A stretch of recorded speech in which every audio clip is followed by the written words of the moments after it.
So today we'll be talking about Chapter 20, Section 1. That is, America struggles with post-war issues. Now, following the First World War, if you remember from last week, a lot of nations struggled to maintain their current systems of government. In fact, a lot of particularly Eastern and Southern European countries experienced complete collapses in their economic and political systems. So a lot of democracies failed, and they turned to communist states. This was very concerning, and now we're going to look at this from an American standpoint of how did this affect American culture. So the First World War left Americans exhausted. Perhaps not as much financially as Europe, or even psychologically, but from a cultural perspective, a lot of Americans became less concerned with world affairs and more withdrawn. And as you know from last week, there was an ongoing debate over our role in global policy. What should our level of involvement with international organizations be? A lot of Americans considered themselves isolationist out of fear for turning over any level of sovereignty to a form of world government. And many Americans saw the League of Nations as an attempt at a world government. So we didn't trust it. The economy had to go through a period of adjustment from a wartime, boosted production, militarized economy to a peacetime, limited free market, slowed production. This is going to mean layoffs. This is going to mean decreased production, decreased demand. Soldiers returning home from the war, 3 million people re-entering the workforce. That's going to mean layoffs of many women who had had opportunities that maybe previously weren't available. Minorities, again, where there was a demand for labor, that demand has evaporated, or at least decreased. Farms were overproducing, where there was this extreme demand for food during the war. Now it's simply not there.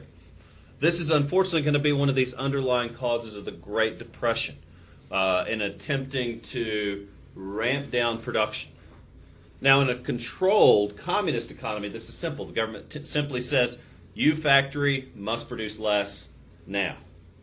Gun to the head. It's not that simple in a free market. These things have to adjust on their own. Some companies will completely go bankrupt as a result of this. Some companies had begun profiteering off of the war, and now there is no more demand, and so they will collapse. So, meanwhile, more people continue to come into the country. Just as many as had been previously, millions coming in each year. And with a decline in the economy and unemployment levels beginning to rise, many people begin to blame immigrants for these economic troubles. This is a sentiment called Nativism, and that is a prejudice against foreign-born people. And the reality is this was sweeping the nation. And once again, I'm not talking about 2016, though many of these same issues are occurring today. Also, America had just experienced a world war, had just spent billions of dollars, sending millions of men overseas, and tens of thousands of them died. And some argued for what? Who were the real winners? Well, according to some, corporations. According to some, banks. And who are the real losers? According to some, the taxpayers. And the unfortunate reality is that's how many Americans were beginning to feel disgruntled. Because what was the clear objective? Was there a clear objective? Who was the bad guy? Well, the Treaty of Versailles didn't give us a simple answer, right? Because Britain and France essentially conquered as a result of this war from the Treaty of Versailles. Isn't that what we were trying to prevent the Germans from doing? And so many Americans became disillusioned, withdrawing from world affairs. Not our problem, not our fight. That's called isolationism. And that was a very popular sentiment at this time. Now back to Southern and Eastern Europe. I cannot stress enough how terrible this war was. The tens of millions of people that died. Financial costs were extreme. Bankrupted the economies of so many nations. And when people are desperate and starving, democracy fails. The choice of free people to deliberate and discuss and vote on issues such as representation are a privilege. Democracy, unfortunately, only functions in prosperous nations. Bankrupted countries turn to a different system. Now, if we found ourselves in a crisis, and we as a group were stuck together in a survival situation, we have to share resources. There's simply no other option. If one of you had a large amount of food, you would have to share it with everyone else, or it would get violent. Now, if you were the holder of these resources, and you also had the means to protect yourself and hold a sway over all of us, so that means you have resources and power, you become the dictator. And if you become the person handing out those resources, then you are the dictator of a communist system. And you have control over what those people do to earn those resources. Democracy doesn't work in a crisis situation. People turned communist. If we were starving and it were survival mode, and one of you had the food, then you would also have the control, provided you could protect yourself. Because the first temptation would be anarchy. You kill the person with the food, and then you just all grab. And then you'll realize that won't work. And then one of you will say, we're gonna make this work. We're going to organize this. We're going to get it together. Now, Karl Marx, in the Communist Manifesto, which is a rather short document, you can read it this afternoon, laid out the plan for how a nation in crisis can become a utopian society. Now, the plan was quite dark and very brutal and has not yet worked. He was a writer in the 1800s, and several nations have implemented his theories, but none of them have perfected it. But maybe you've heard these words, and they're from Karl Marx. He says, and I quote, "The history of mankind hitherto has been that of class struggle." Meaning that you can trace history by looking at the haves and the have-nots. And he said, it is inevitable that the have-nots will rise up against the haves and redistribute the wealth. And he calls the final result a classless society. But the question is how to get there. And in his Communist Manifesto, he lays out the plan. Now, we're not talking about any type of democratic process here. He says the haves will never willingly give up the power they possess. And so Karl Marx teaches that the people will have to take that power from the haves. Of course, by violence. And this is where perhaps the first large-scale example of this would be Russia, where in 1917 the Bolsheviks murdered the czars, killed everyone in power. He called the people in power the haves. He called them the bourgeoisie. And then he called the have-nots the proletariat. He said the proletariat will rise against the bourgeoisie, killing them, taking their power. And then his next step is that a dictator must rise up to oversee the transition from the haves, or the bourgeoisie, owning the means of production, to the have-nots, or the people, essentially the government controlling the means of production. So this is not a class on Karl Marx. That's a much higher level. You can take that at the college level, but that's your basic description. Go read it for yourself if you'd like. Now the point is, to an American, to someone who has the privilege of living in a democracy such as we do, these are very scary concepts. This, when you really begin to understand it, is terrifying. Because we are fortunate in that we've never had to be that desperate to experience a true crisis survival-like situation. Now, in Karl Marx's Manifesto, he says this dictator is to oversee the transition of the means of production going to the proletariat and of the redistribution of wealth to create a classless society. And perhaps it's pie in the sky, but his hope was that once the transition is complete, the dictator will step down and there will be no need for a government. That's the ideal. Now again, no country has gotten to that step, that final step of what's called the Marxist utopia. The idea of no private property is, it's just antithetical to our very concept of being. We own things. We want things. But for example, this weekend I was backpacking in the Smokies. It was very, very cold. We spent the weekend out there. Very cold, below zero at night. My friend I was hiking with lost his lighter. That was his one means of creating fire. Had to have fire to cook his food. No hot food, that's bad. I joked with him that, well, I guess you won't get food. And of course, he didn't find that very funny. He said, you have matches, right? I did. I had some waterproof matches. He's like, no problem. I've got your matches. Of course, I had no choice but to say, yeah, sure, whatever. And of course I would. I mean, it would be very cruel to say, no, you can't have my matches.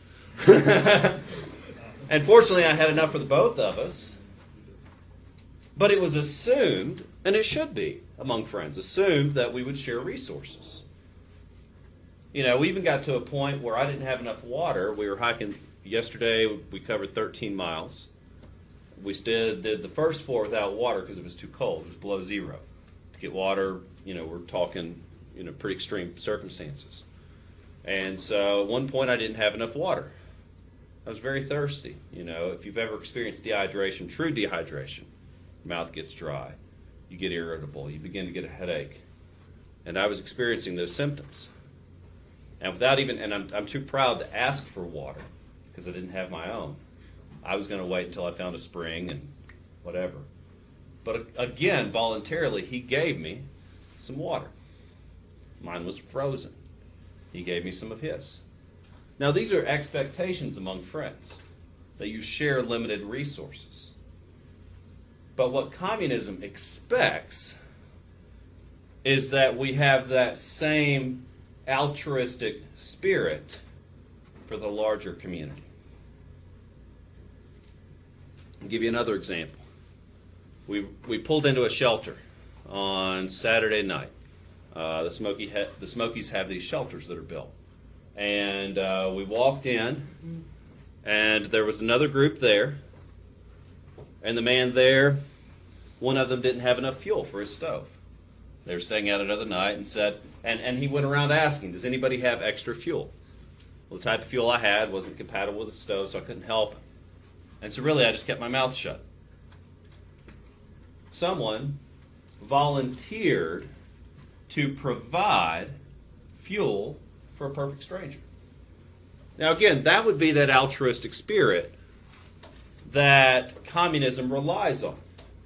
But the unfortunate reality, and if you want to read the other side of the story, read a work called The Wealth of Nations by Adam Smith, and he lays out the capitalist system. And Adam Smith wisely writes that people are selfish by nature, that we are greedy and corrupt, and that a system based on this greed will work and manage itself because we are greedy and corrupt. And again, that was the basis for capitalism, is that we do want to gain more for ourselves. And so there is this balance between Marxists, the idea that you give up what you have to help those in need, and then capitalism that you gain for yourself, and that is what makes a nation great. That's why he calls it the wealth of nations. Because you see this concept of no private property. Well, in a survival situation, private property is a cause for violence between the haves and the have-nots, the proletariat and the bourgeoisie. But in a prosperous society, we can look at the others with the iPhone 6 and say, wow, that's pretty cool that you got an iPhone 6. Meanwhile, we still have something. Or we can look at those who have really fancy clothes and say, well, at least I have clothing. We're not talking about deprivation versus material wealth. We're not talking about starvation versus food. We're simply talking about perhaps luxury versus necessity. So we have enough that a capitalist system can flourish because I'm not looking at an iPhone 6 and saying I'm going to kill you for your phone. Thankfully, I'm just looking at your iPhone 6 and go, someday maybe, okay, whatever. And I can look at it and I can go, that's cool. I don't have to have it to survive. I can just go, that's something to work towards. But when Lenin led the communist revolution, and there were about 2 years of civil war before he was able to establish his authority, he finally set up a communist state in Russia. Now the scary thing, and I've just given you a basic description of communism, because you see, the step towards a dictatorship, this is not a step towards freedom. The dictator is supposed to facilitate the transition where the proletariat acquire the means of production. But you see, the common criticism of a communist state is that I don't want to work for the benefit of my fellow man. I'll help someone if I see they are in need personally, but I'm not going to work for the benefit of my fellow man. The classic example in education is if I averaged your grades together at the end. How frustrating would that be? Because of those of you who work very hard to get good grades would now have to suffer because of those of you who would not work hard to get good grades. And that would be beyond frustrating. And so, what do? How do we ensure that everyone continues to work at the level that you should for the benefit of the community? Because again, there would always be, among any group, there is always someone who is lazy. And there's always going to be someone who works hard. And if you average the two together, you get mediocrity. And so what do we do with the lazy person? That's where the gun to the head comes in. That's where the dictator comes in. Now you think these ideas to be foreign, but St. Paul in the Corinthians says, if you do not work, you do not eat. Straight out of the New Testament. In fact, if you read 1 Corinthians carefully, as he's setting up the rules for a new church, he's establishing a form of theocratic communism. The book of 1 Corinthians establishes theocratic communism, meaning a church-led communist state. The book of Acts says, and they shared everything and had everything in common. Yes? I think you'll like the one, and we'll get into it for the 14 points. I think you'll find it interesting. But if you do want to explore this, in more depth, I think the Topical Project could be a good way to do that. Now, we'll do some stuff related to communism. We'll certainly, it's kind of an ongoing theme in getting into the Cold War. So this won't be the last time we'll talk about communism at all. But, yes, there will be opportunities with group stuff. We'll get to that more. Now, the scary thing, and I want you to understand, how do you get the lazy person to work? You got to put the gun to their head. It's sad, but it's true. Now, the carrot that we hold are your grades and that you are individually responsible for them. But in a communist world, the person who is not serving the community is hurting the community. And so they would either have to be exiled or shot. And so sadly, in the Soviet Union, when Joseph Stalin took control, he became the world's largest mass murderer, killing many times more people than Hitler ever thought of by making this work. Anyone who was suspected for disloyalty to the party would be killed. And he killed over 40 million people. Yeah. Was it more so by starvation, though? It depended on the situation. Some he just shot. Often he would send them to the gulags, sometimes in Siberia to these work camps, sometimes re-education camps. It just depended on the situation.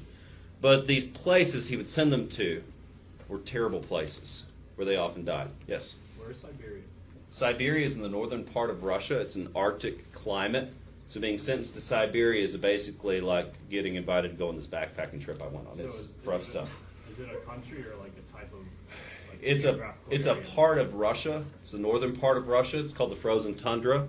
So it's, again, an Arctic type of climate. So bottom line, it's rough country. We're talking about below zero is the norm. Very harsh conditions, very limited resources. It's essentially a death sentence. It's also where the Soviets sent German prisoners during the war. Not pleasant at all. Okay, so I've described communism. To the American, it's terrifying. It should be. And because we've not experienced that type of deprivation that would require the sharing of resources.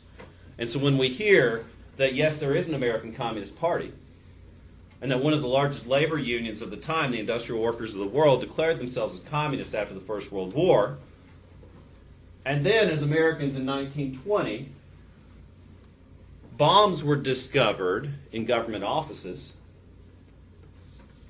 and the suspects, true or not, were communists. Now, people began to link the communist system to acts of terror. Whether real or not, this generated fear. Yes, ma'am? It sounds very similar to how we view Muslims. Exactly. So, now let's think about the general response for this. Were the people that joined the American Communist Party usually below the poverty line? Or? Good point. Now, here's another fact about communism. It's, again, crisis situation, we share resources. On the larger scale or smaller scale, it doesn't matter. Nations do this. People do this. And if you've ever experienced real poverty, you understand. You know, I was very poor growing up. I'll never forget working and earning my first little bit of money that I felt I needed to share with my family. And it was just that need, you know. If you've ever been really poor, you understand the need to work as a family together. The root word of communism is community, that we are a community working together. And now again, the trouble with it is how do you know, it's simple to share resources with my family that I love, that I'd do anything for. It's not so simple or innate to share resources with somebody I don't know, or even that I might not like. Yes? After, you said like after the dictator's done his job, he's supposed to go away. After the dictator's done his job, he is supposed to become obsolete. And then it's just like no government, but is there any like force in enforcing stuff, or is it just reliance on the people? So it's supposed to just be everybody's so happy and has all they need that a government's simply obsolete. Basically, if you've heard John Lennon's song Imagine, it's a pop song version of the Communist Manifesto. Yes? In several communist states, weren't there like periods where they didn't have an official leader and then the military like rose up? Well, I mean, we're talking about hundreds of different nations have tried this to varying degrees of success. You know, some of the more, I guess, large-scale stories you hear of Communist Russia, Lenin, then Stalin, then Khrushchev, and I guess they became more moderate as time went. You could even argue that China has become more capitalist. What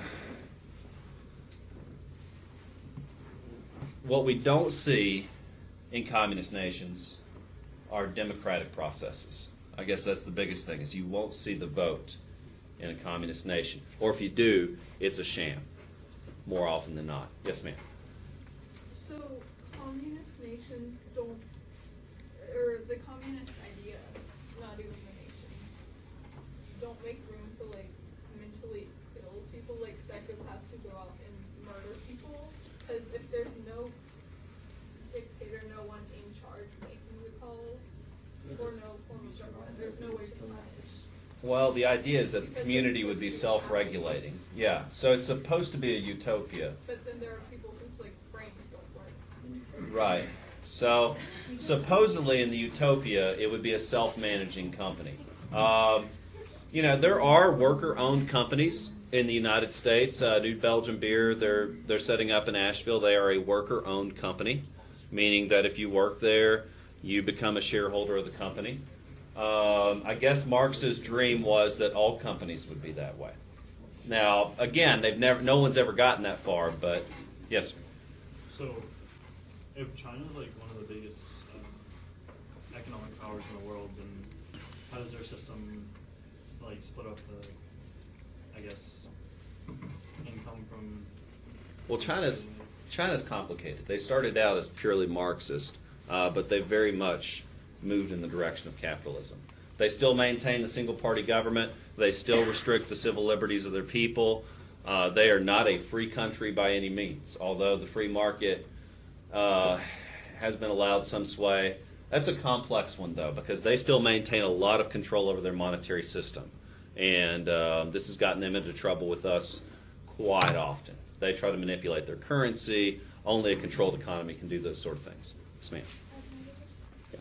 So back to the feeling of terror. So we have bombs that have been found. No proof, no true connection to communist conspiracy. But then the response to this is that the Attorney General, Mitchell Palmer, he began this witch hunt looking for suspected communists, doing all manner of things, and we'll look at that. Now, I've got a clip here that illustrates kind of the situation, and I'd like to share it with you. So.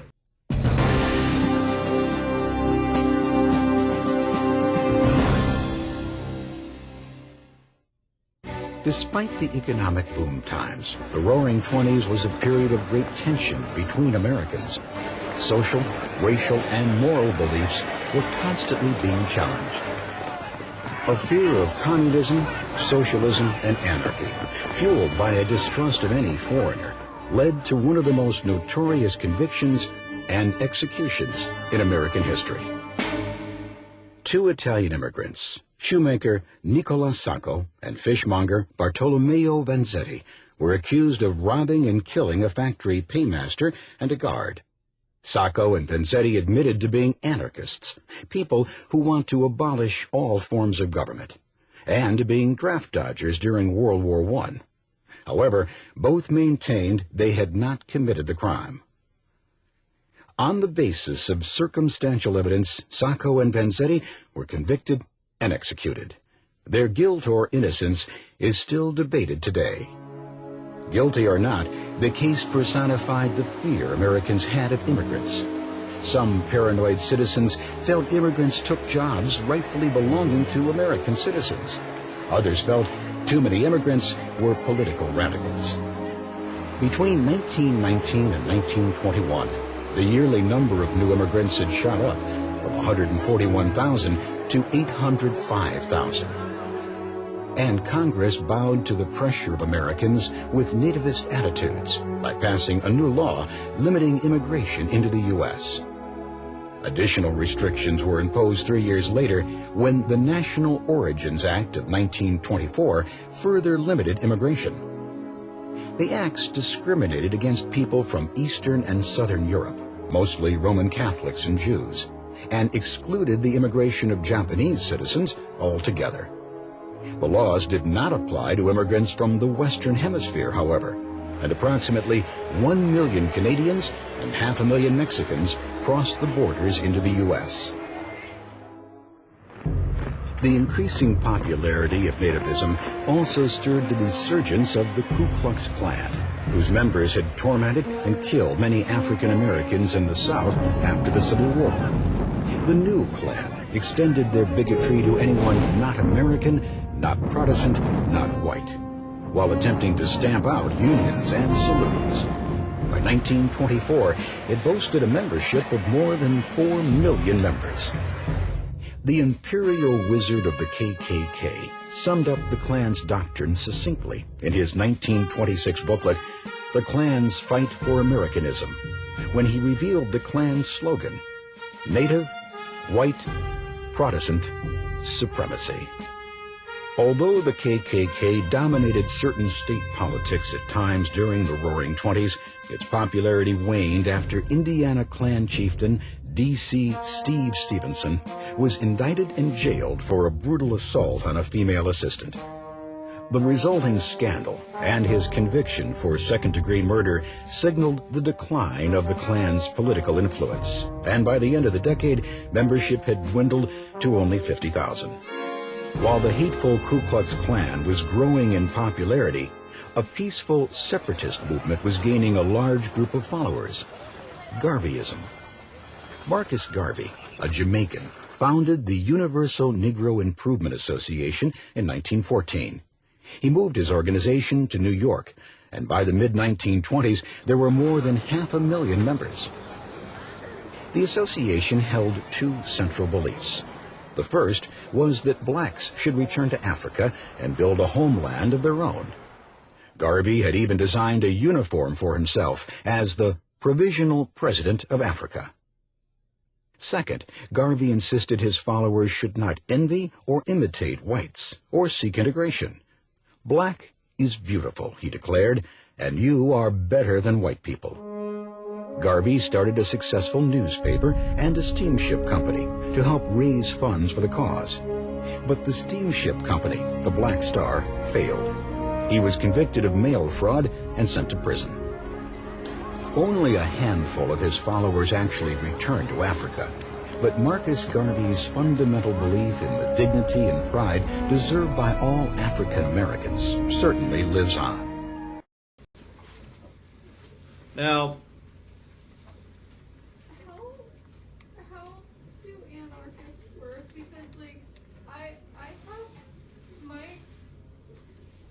views towards government do tend to be very liberal, with the idea that if you don't oppress people, they're less likely to rebel and do the things you're oppressing them for. mm-hmm. But complete anarchy, the word itself means chaos. Mm-hmm. And how do they not see that some government is protected? Explain that, please. Yeah.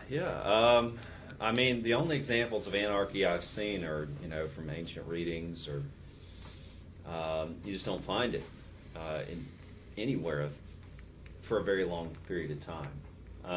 You find these, there are interesting stories of isolated families living in remote areas, essentially self-functioning, the countless stories of homesteaders out west doing basically their own thing. So even with these small communities, they still, by very nature, form systems of government. So, we could discuss anarchy for a long period of time. You could kind of look at how it's a bit of a contradiction, maybe an oxymoron, because a system of anarchy is still a system. And maybe a good way to explore that further is a movie called Slc Punk, starring Matthew Lillard, I think is his name, the guy from Scream back in the 90s. Anyway, it's an interesting film, and it's a documentary about a young man who joined the punk movement in Salt Lake City in the 1980s. And he was all about the movement until he discovered that a system of anarchy was still a system, and it just didn't jive with his understanding, and he became a lawyer instead. Yes? I want to say Matthew Lillard was the chief actor, the guy from Scream. It's an interesting film. It's very explicit, certainly rated R because of language and violence. So again, parental discretion advised. But it's a fascinating film with an exploration of what you were asking. SLC Punk. Again, ask your parents for permission. I'm not recommending rated R movies. It is explicit, but it is interesting. So, meanwhile, Mitchell Palmer, and this was called the Palmer Raids, and his assistant, soon to be head of the first Federal Bureau of Investigation, or FBI, J. Edgar Hoover, set about to hunt down communists and socialists and anarchists, people who hold these beliefs that were considered the opposite of American values. But of course, the irony in our country is you believe what you want to believe, doesn't matter. We're supposed to be a pluralistic society, a tolerant society. But the sad reality is in times of fear, we become less tolerant. So I just heard a fascinating podcast on NPR's Fresh Air about how France is moving further to the right as a result of the Paris attacks, and how some are wanting to close the borders of France, and some are wanting to suppress religious identification, religious expression in France. And we think of that as, the kind of birthplace of many of the ideas we based our country on. Yeah. So the scary reality is when Americans get scared, we want justice. But maybe not justice as much as we want arrests. And we want people in jail, and we want someone to blame. And it just so happened the target of our blame at this time was communist and anarchist and socialist, etc. Yes?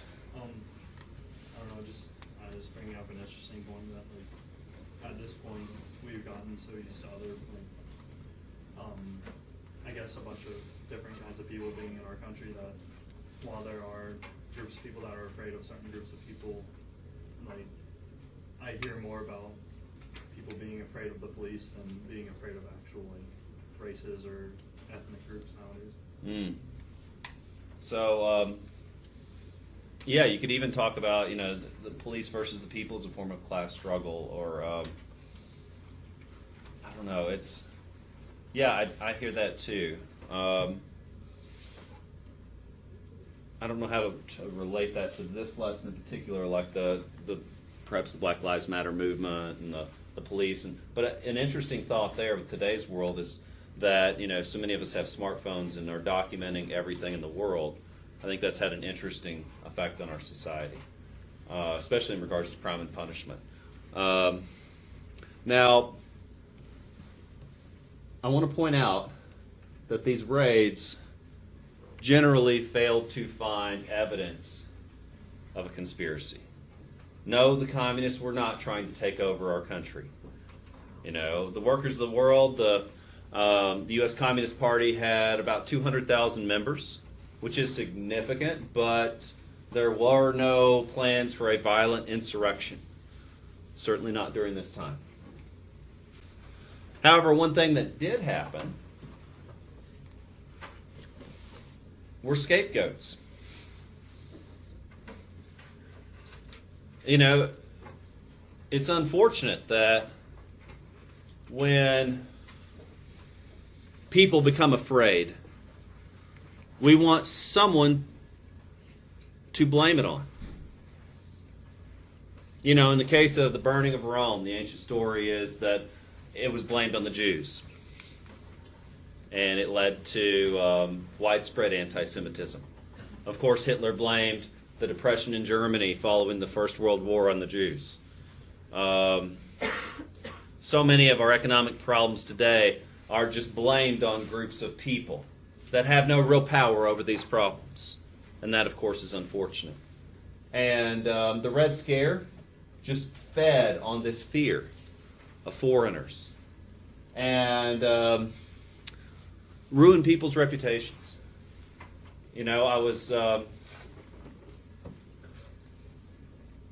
As I was learning about France, certain groups of people find it impossible to assimilate into the culture because The French people don't want them. And it becomes difficult to get a job, get a place to live, get these things. In fact, this morning in the radio, I heard there is a town in Arizona where there is this particular church that essentially controls the town. And if you're not part of the church, they don't want you in that town. And so NPR interviewed a man who wasn't part of that church but lived in the town. And he had been arrested by the police for trespassing because they didn't want him in the town because he wasn't part of that church. And so he's suing. In fact, the federal government is considering taking over that town because you can't just arrest someone for not being part of your church. And the point is that sometimes we fear those who have different ideas than ourselves. And when there are rumors of violence, these fears can turn to hysteria. Another classic, one of my favorite expositions on the topic is a movie called The Mist by Stephen King, and it deals with fear and how people react in fear. Spoiler alert, they burn a woman at the stake because they just chose to blame her for the problems they were experiencing. So you got to watch the movie to find out why. Sadly, the scapegoats that we found here were those with different ideas and beliefs. Sacco and Vanzetti were two Italian immigrants, and they were accused of 2 counts of murder. This became a very famous trial because, based purely on circumstantial evidence, with no proof, a jury found them guilty and a judge sentenced them to death, and they were executed in 1927. They maintained their innocence up to their death. In fact, Sacco said in the quotes in your book, I am an immigrant. I am an anarchist. You can execute me over and over and those things don't change. I just can't change that about myself. But I didn't kill him. And he maintained that until he was executed. Because fear is such a powerful motivator and oppressor when you describe dictators and government leaders, how come like the government leaders who are strong, who use that, they don't last long? They never last long. Like, it's strong and they keep people under control and people are safest like that even if they're not happy. Mm-hmm. How come it never lasts? Well, I don't know. Now, in the case of when people become afraid, like she was saying, they tend to turn to leaders that promise security. And when people turn to leaders who promise security, what security actually means is a lessening of your civil rights in favor of increased protection. Well, what does increased protection mean? Well, I want to feel safer when I'm flying a plane. Well, what does that mean? Well, we need to search you more thoroughly. Well, that means longer lines. That means you're more likely to be searched at the airport. That means a lessening of your civil rights. So Ben Franklin put it well, that if you prefer your safety over your freedom, you probably don't deserve either. Now, eventually, again, there is that balance between oppression and safety. And governments who are really pushing this safety, really, kind of moving things to the right, to the extreme right. Now, extreme right means fascism, by the way. Extreme left means communism, generally. So when I say moving to the right, I'm meaning moving towards fascism. So generally, when governments become oppressive, generally people do seek change, whether through democratic process or through violence. So it's just kind of a balancing act would be the best way I could put it. And if you really want to read more on that subject, check out Machiavelli's The Prince. He talks all about how leaders should seek to maintain power above all. Yes. But I think even the people who want that safety and that security, all the stuff going around today about the TSA, so it's called the airport security. Mm-hmm. People get so angry when they get searched down. There's so many videos about how people freak out when they get searched down and they complain about wanting to be safe. Yeah. You can't expect everyone else to get searched if you're not willing to submit to that too. Yeah, just even an example here at our school. I love our school. It's just, it feels like a safe place. You know, I don't lock the door. You know, we don't have a metal detector outside this door, and I'm grateful we don't. But what does that mean? That means one of you could have brought a weapon and we wouldn't know. Right? So, right now, thankfully, since we consider ourselves to be a peaceful place, we are able to provide the civil liberties of you not having to walk through a metal detector. But not every school can provide that. Yes? It's just an interesting fact that Gustavo did a speech last year, and in one of his sources it found that the NSA hadn't actually solved any cases of terrorism as a result of the increased surveillance that Yeah. they've been doing. Yeah. Yeah, it's, I mean, I guess, I don't know if they were to the level of where Batman was in The Dark Knight. I love that movie, you know, where he just somehow taps into all their cell phones, then has it up on the big screen of like where the Joker is. And I was just mind blown. I was like, whoa, can we do that? You know, and then suddenly WikiLeaks says, oh yeah, we can do that. We totally are. And, you know, maybe it doesn't look as cool, but that's essentially what they were doing is monitoring our communications. And it's pretty scary stuff, really. You know, maybe Big Brother is watching. But again, it's that balance of security versus civil liberties. Because right now, we don't have metal detectors. But if a tragedy occurred, well, obviously we would put them in. But if we want to prevent that tragedy, well, then we would need not only metal detectors, but guard dogs, fences, security posts, big fence around the school. I mean, and even then, can we truly feel safe? So what types of limits to our civil liberties are we as a people willing to sacrifice in order to achieve that feeling of safety? Now, again, we feel safe even without metal detectors because our school is rather safe.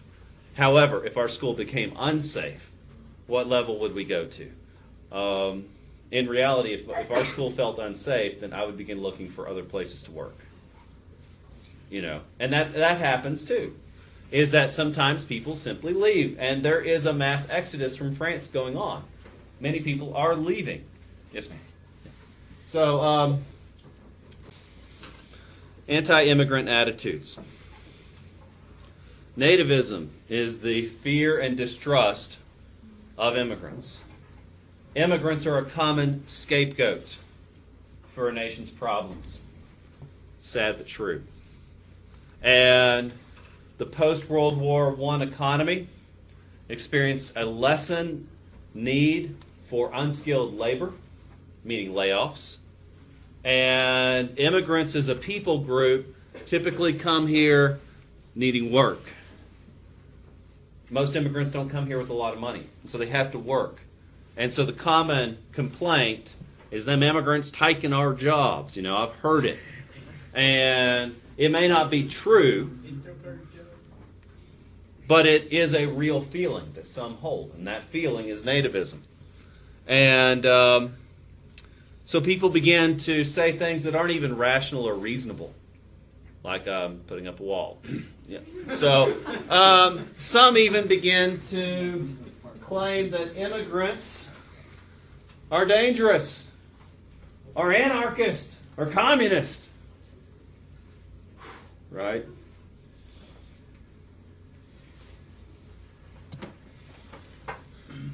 And it's ironic, maybe not so, that this is the time when the Klan reached its peak membership.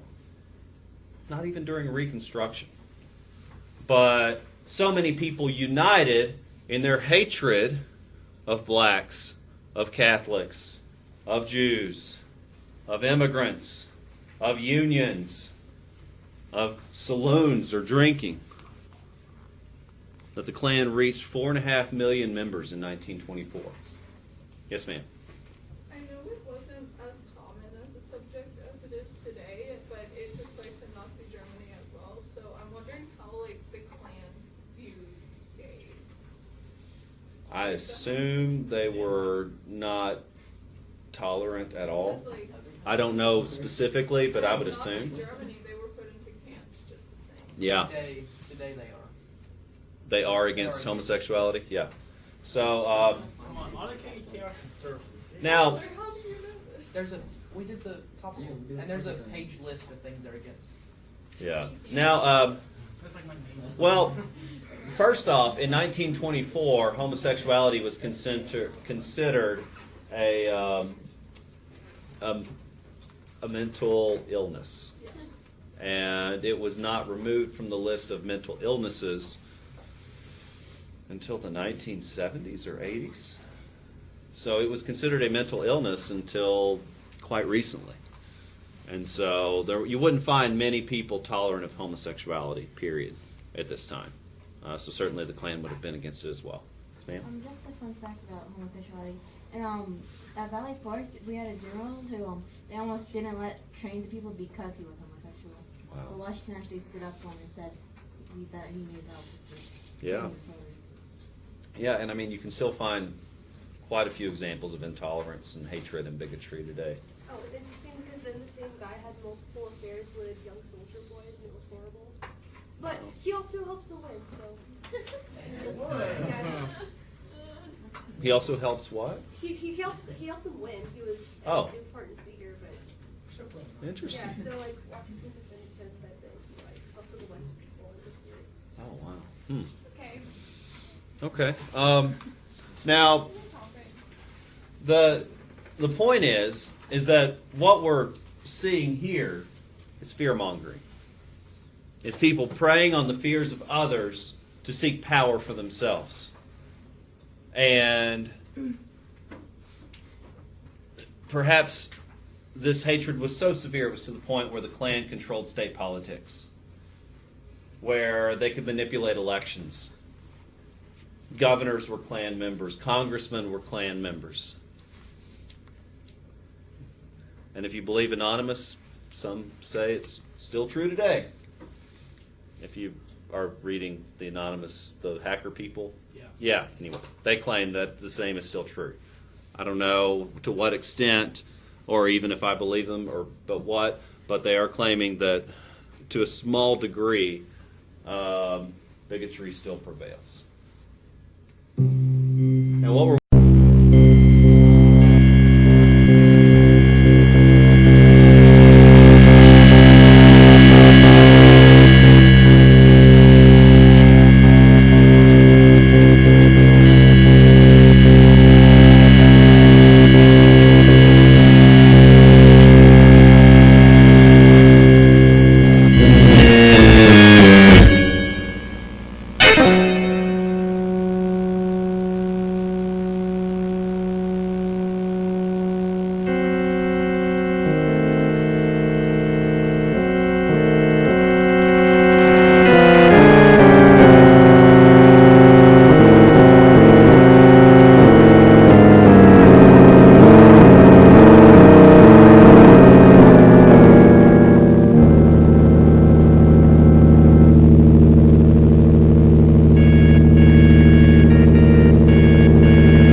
Movie. So, a few examples of how this fear manifested. For one, a quota system was implemented, specifying how many immigrants could come into the country from particular places. Now, this quota system was discriminatory in nature, meaning that very few immigrants from Eastern or Southern Europe were allowed in. It did not discriminate. As many people from the Western Hemisphere could come, as many Canadians, Mexicans, Hondurans, etc., could come into the United States. But the quota system was directed particularly against these nations where people were fleeing for political reasons. Political refugees were not admitted entrants, not unlike what's happening today. So, the Japanese were prohibited from immigrating. Southern and Eastern Europeans were prohibited from immigrating. And in fact, European arrivals were cut to but a small percentage of the pre-1890 arrivals. Now, the government didn't allow strikes during the war, period. The labor movement became associated with communism via propaganda. Employers would often label strikers communist to make them stop, or to get the people to hate them. One of the famous examples of this were the Boston police. They had not received a raise in over 10 years, and they struck over the right to unionize and over the need for a living wage. And the government labeled them a threat to public safety. In fact, Calvin Coolidge ended the strike by replacing the strikers with other workers. And so the bottom line here, you have workers, honest people, blue-collar workers, attempting to get better rights for themselves, a decent wage, better working conditions, the right to unionize. And the government calls them anarchists and communists and fires them. Now, this last clip is how to spot a communist. Therefore, propaganda is vastly more important in democratic societies.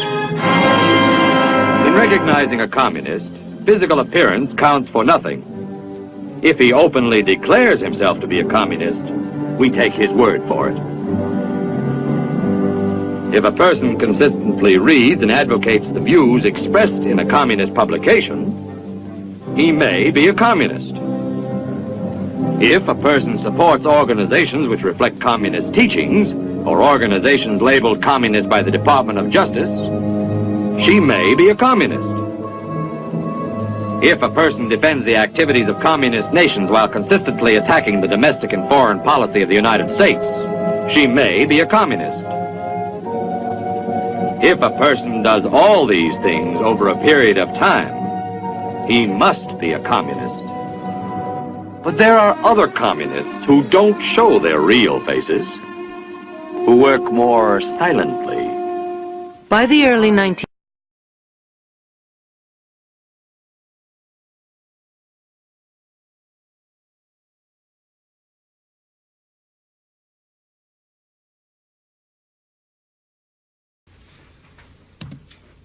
So again, it wasn't uncommon for people to label members of the labor movement as communist. In fact, strikers were called all manner of things. And I want you to understand that that term, the slander of calling someone a communist, I mean, if it becomes perceived that a person is a communist, they're blacklisted from society. Another famous example is the steel mill strike. And in this case, we're dealing with skilled workers who cannot be easily replaced in an essential industry, steel production. And even though they were labeled communist and anarchist and socialist and all these things, because they were essential workers in an essential industry, their united power prevailed. They won the right to an 8-hour workday. That's all they wanted. It was the same right that we already take for granted. You see, what you need to understand is that things that we take for granted today would have been considered communism in the past. Where some are proposing health care as a right and not a privilege. And those people are being labeled. In the past, some were proposing school as a right and not a privilege. And those people were labeled. And now we take it for granted. Next, the coal miner strike. Same story. Essential workers, essential industry. They were called everything under the sun. But they stuck to their convictions. And they won the right to a living wage at great sacrifice.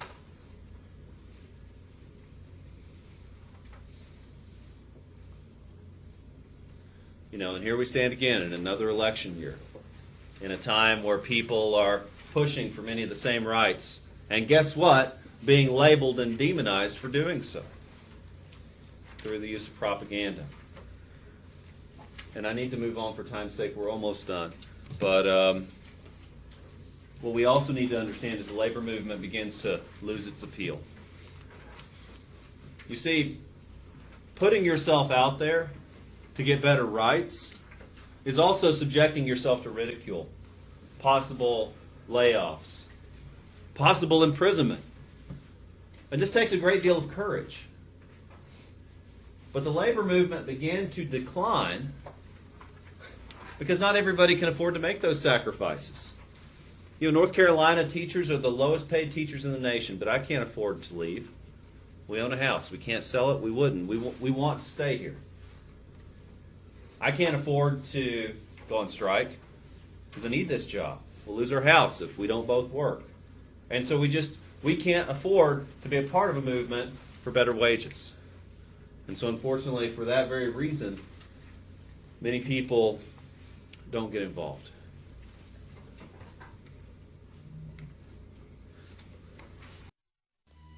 John Llewellyn Lewis came up out of the coal pits to help organize his fellow workers into one of the most powerful labor unions in history, the United Mine Workers of America.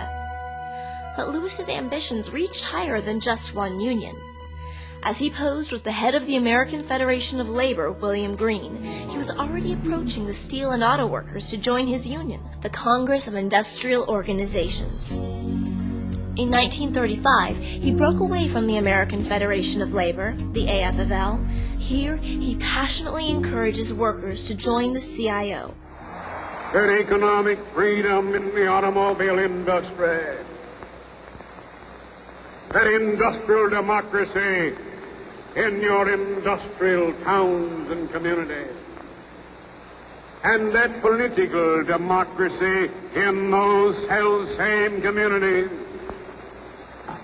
comes and only will come because you have the hardihood and the fortitude and the resolution to stand up like Americans should stand, demanding those things which are the due of every American citizen and every American workman. That's the right to belong to your union. In 1946, Lewis met his match, President Harry Truman. When Lewis called a strike that threatened to slow post-war recovery, Truman seized the mines, offered the workers his own contract, and imposed a heavy fine on the union leader. Lewis conceded, at least in words. By execution in the White House. It's a national bituminous agreement by and between the government, as represented by Secretary of Interior Krug, and the United Mine Workers of America.